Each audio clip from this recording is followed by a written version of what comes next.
আসসালামু আলাইকুম। আজকে আমি বিস্কিট বানাবো, তার জন্য এখানে 1.5 কাপ ময়দা নিয়ে নিলাম আর এখানে স্বাদ মতো লবণ দিয়ে দিচ্ছি। এবার দিয়ে দিব আমি সামান্য পরিমাণে বেকিং পাউডার আর এবার আমি চিনিটা দিয়ে দিলাম 4 টেবিল চামচের মতো। আপনারা চাইলে আর একটু বেশিও দিতে পারেন। এখানে আমি 1/2 কাপ পরিমাণ তেল নিয়েছি, এটা এখন ভালোভাবে মুথে নেব। তেলটা যদি পরে আমার লাগে তাহলে পরে আমি আবার একটু দিয়ে নিব। এভাবে করে ভালোভাবে জিনিসটা ডোটা আমি করে নিচ্ছি, বিস্কুটের ডোটা করে নিচ্ছি। আমার এখানে পুরোটাই তেল লেগে গেছে, অল্প একটু আছে, ওটাও আমি পরে দিয়ে দেবো। এটা আমার মুথে নেওয়া হয়ে গেছে। এবার আমি প্লেটে সামান্য পরিমাণে তেল দিয়ে একটু ব্রাশ করে নিচ্ছি। দেখুন এভাবে একটু ব্রাশ করে নিচ্ছি। এবার আমি আস্তে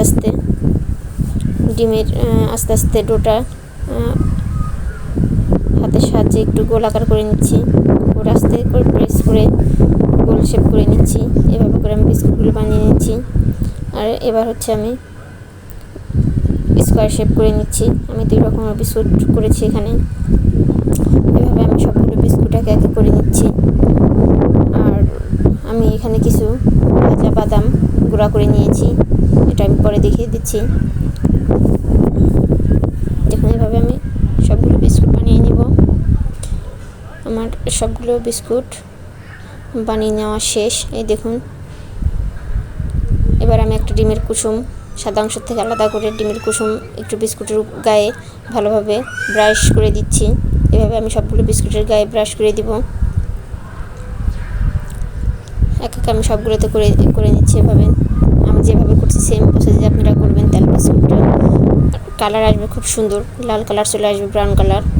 এবার আমি গুঁড়া করা বাদামগুলো দিয়ে দিচ্ছি উপর দিয়ে। এভাবে আমি সবগুলো বাদাম এভাবে দিয়ে নিচ্ছি। আমার সবগুলো বাদাম দিয়ে নেওয়া শেষ। এবার আমি আবারও ডিমের কুসুমটা বাদামের উপর দিয়ে আরেকবার করে ব্রাশ করে দিব। দেখুন আমি যেভাবে দিচ্ছি সেম প্রসেসেই আপনারা ফলো করবেন। আর আমার ভিডিওটি যদি ভালো লেগে থাকে তাহলে অবশ্যই লাইক কমেন্ট শেয়ার করবেন। আর এই বিস্কুটটা খাইতে অনেক মজা লাগে। যেহেতু আমি এখানে বিস্কুটের ডোটা করার সময় আস্ত চিনি দিয়ে নিয়েছিলাম, আপনারা চাইলে এটা গুঁড়া করেও দিতে পারেন। গুঁড়া করে দিলে আর একটু ভালো হয়। আমি এবার চুলায় কিছু বালি দিয়ে একটা কড়াইয়ের মধ্যে বালি দিয়ে একটা স্ট্যান্ড বসিয়ে বিস্কুটের প্লেটটা বসিয়ে দিলাম। এবার 20 মিনিট পর নামিয়ে এই হচ্ছে আমার কালার আসছে। দেখুন কত সুন্দর দেখা যাচ্ছে। এবার আমি একে একে ঠান্ডা করে নিয়েছি। 20 মিনিট পরে আমি গিয়ে দেখি অনেক সুন্দর কালার এসেছে। আর দেখুন বিস্কুটটা আমার পোড়াও লাগেনি। আমি সবগুলো বিস্কুট একটা চামচের সাহায্যে তুলে নিলাম। দেখতে কেমন হয়েছে লাইক কমেন্ট শেয়ার করবেন। আল্লাহ হাফেজ।